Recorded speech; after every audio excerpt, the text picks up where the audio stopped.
les objectifs de cet atelier, c'est de tirer les enseignements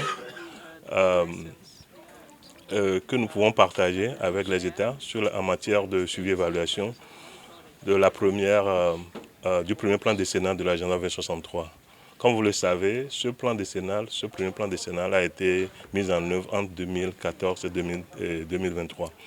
Alors, l'une des conditions, bien l'une des obligations, c'est que les États fassent l'effort pour faire le suivi systématique et préparer des rapports de progrès pour comprendre les progrès et les performances de l'agenda 2063. Et beaucoup de pays ont répondu à cette obligation, mais il y a certains pays aussi qui n'en ont pas fait. Donc, comme nous sommes dans le processus de lancement du deuxième plan décennal, donc il est nécessaire de tirer les enseignements du premier plan décennal pour pouvoir accompagner la mise en œuvre effective du deuxième plan de l'agenda 2063. Donc, l'objectif de cet atelier, c'est de documenter les bonnes pratiques et de développer des standards ou bien des modèles qui vont permettre d'accompagner les pays pour la réussite de ce deuxième plan décennal. L'une des conditions, c'est que les États doivent systématiquement mettre en place un système de suivi pour pouvoir répondre aux obligations en termes d'évaluer les progrès et de partager les performances qu'ils réalisent dans l'exécution de l'agenda 2063. Donc, mettre en place un système de suivi pour accompagner la mise en œuvre de l'agenda 2063, c'est important. Ensuite, les États aussi doivent mettre en place un mécanisme de financement du programme. Parce que l'agenda 2063, c'est toute l'Afrique. Donc les États sont les premiers exécutants ou bien les premiers acteurs dans la mise en œuvre de l'agenda 2063. Donc le financement, c'est un élément essentiel. Mais ce qui est aussi, comme on l'avait dit tout à l'heure, le plus important, c'est ce processus de domestication. Donc l'alignement de cet agenda-là au contexte national. Et c'est là où peut-être on peut dire qu'il y a eu quelques problèmes dans la mise en œuvre du premier plan décennal où ce processus n'a pas été très effectif dans plusieurs pays. Parce que la domestication inclut, par exemple, d'abord la sensibilisation des populations, de tous les acteurs, des partenaires autour de cette thématique et de la vision et quels sont les objectifs et les attentes. Ensuite, l'alignement en termes de les objectifs de l'agenda par rapport au plan national de développement des pays. Et aussi, il y a un aspect très important dans cet alignement-là aussi, c'est par rapport à la question de suivi-évaluation. Donc, c'est cela que cet atelier va s'atteler. Le Sénégal peut dire que le Sénégal, c'est un bon élève. Et si on a décidé de faire cet atelier au Sénégal, parce qu'on a sélectionné, on ne va pas dire les 10 meilleurs États, mais quand même, on peut dire que c'est les 10 États qui ont de bonnes pratiques, y compris le Sénégal, qui ont répondu effectivement aux obligations pendant la mise en œuvre du premier plan décennal, où le Sénégal, comme les autres pays, ont répondu, c'est-à-dire soumis leur rapport dans le délai, puisque les 3 rapports qui ont été exigés, donc le Sénégal fait partie des États qui ont non seulement produit des rapports de qualité, mais aussi ils ont soumis leur rapport dans le temps. Et aussi, ils ont des bonnes pratiques que nous voulons aussi apprendre et partager avec les autres États. La question, c'est d'abord, qu'est-ce que les États n'ont pas pu faire? Et qu'est-ce qu'ils ont eu comme effort? Et qu'est-ce qu'on doit faire pour une mise en œuvre effective de ce deuxième plan décennal? Parce que les États, en fait, ce qu'on a observé, c'est qu'il y a de problèmes de capacité dans plusieurs domaines, mais surtout en matière de suivi-évaluation. Et donc, pour pouvoir accompagner une mise en œuvre effective, il faut mettre en place un mécanisme, surtout au niveau national et surtout au niveau gouvernemental, un bon système de suivi et évaluation. Donc, on a remarqué qu'il y a cette lacune ou bien cette faiblesse-là dans la plupart de nos États. Donc, cet atelier-là accompagne les États en leur donnant les outils nécessaires pour assurer un bon suivi et évaluation. Ensuite aussi, l'une des observations, et surtout c'est ce que les États ont aussi évoqué, ou bien l'un des défis, c'est le financement.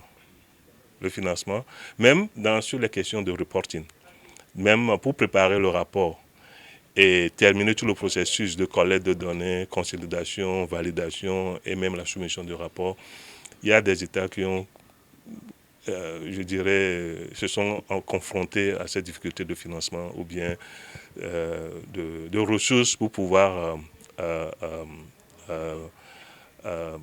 effectivement réaliser ce processus-là.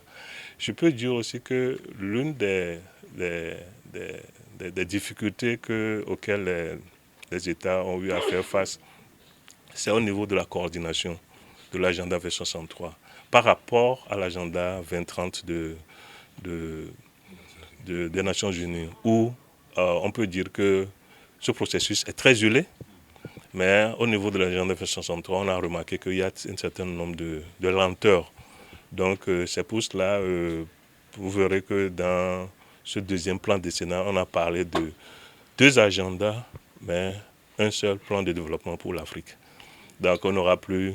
Donc ça veut dire que nous sommes en train d'aller vers ce que nous appelons le streamlining, ou bien l'alignement entre l'harmonisation entre l'agenda 2063 et l'agenda 2030 des Nations Unies. Et ça, nous pensons qu'avec l'expérience des uns des autres, on y arrivera, où on aura produit seulement un seul rapport de développement de l'Afrique à travers la mise en œuvre des 2 agendas.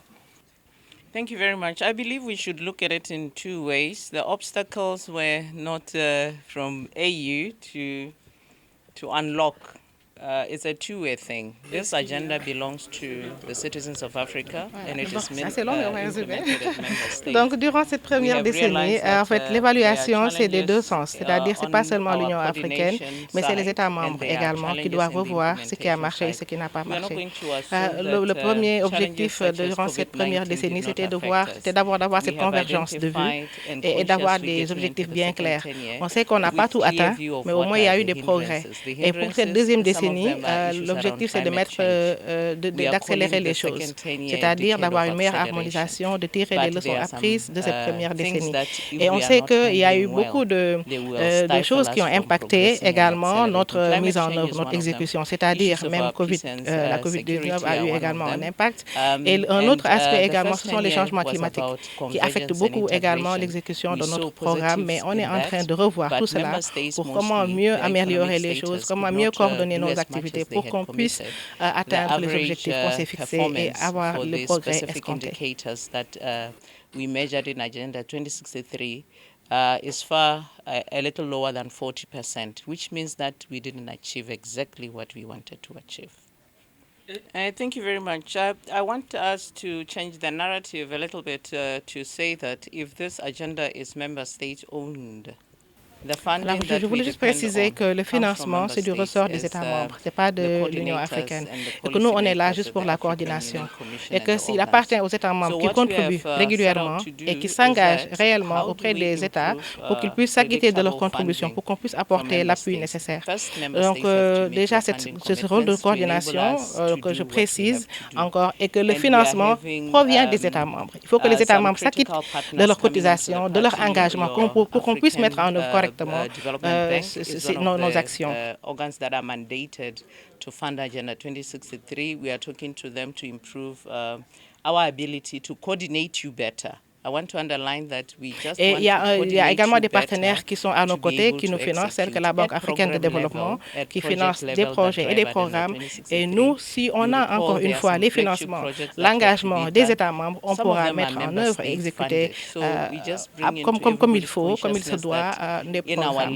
Mais sachez que le financement, encore une fois, je le souligne, c'est du ressort des États. Et que plus ils seront engagés, plus ils s'acquittent de leurs contributions, nous pourrons mettre en œuvre clairement notre programme. We'll be able to do what we are supposed to do to facilitate you to do better and to report better. The doing rests at member state level. Thank you. Pour l'agenda 2063, effectivement, le Sénégal, les mesures et actions donc, qui tendent vers l'atteinte des aspirations de l'agenda 2063.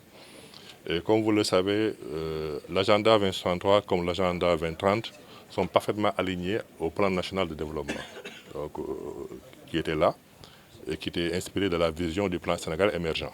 Donc nous, on a un seul cadre de mise en œuvre de la politique économique et sociale, donc qui était le plan Sénégal émergent.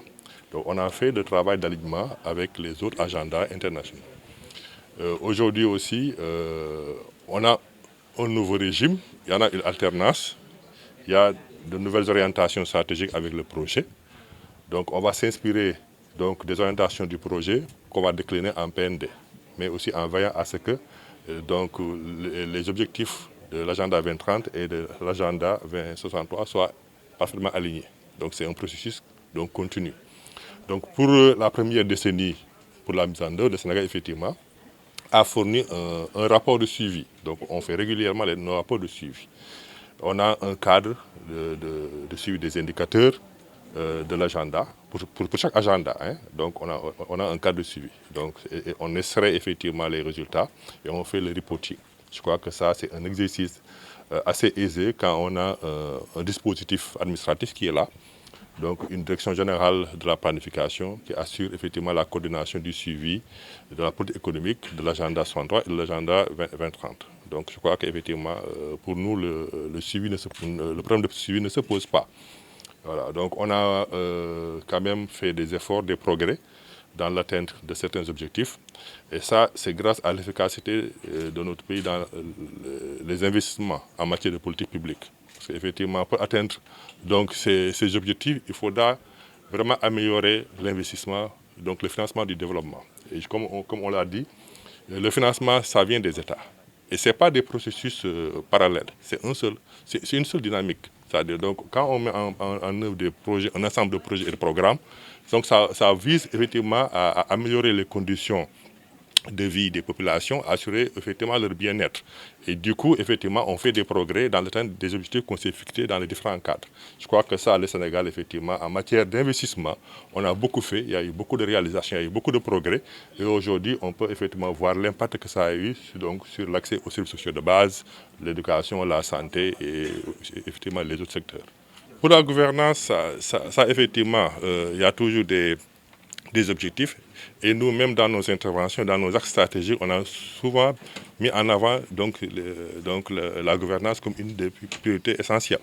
Je crois qu'effectivement, c'est des choses qu'on doit toujours chercher à améliorer, bien vrai qu'il y a eu beaucoup de progrès donc, en matière de gouvernance. Les priorités, effectivement, on va encore les revisiter en faisant l'actualisation du plan national de développement pour prendre en charge le nouveau projet donc, du nouveau régime.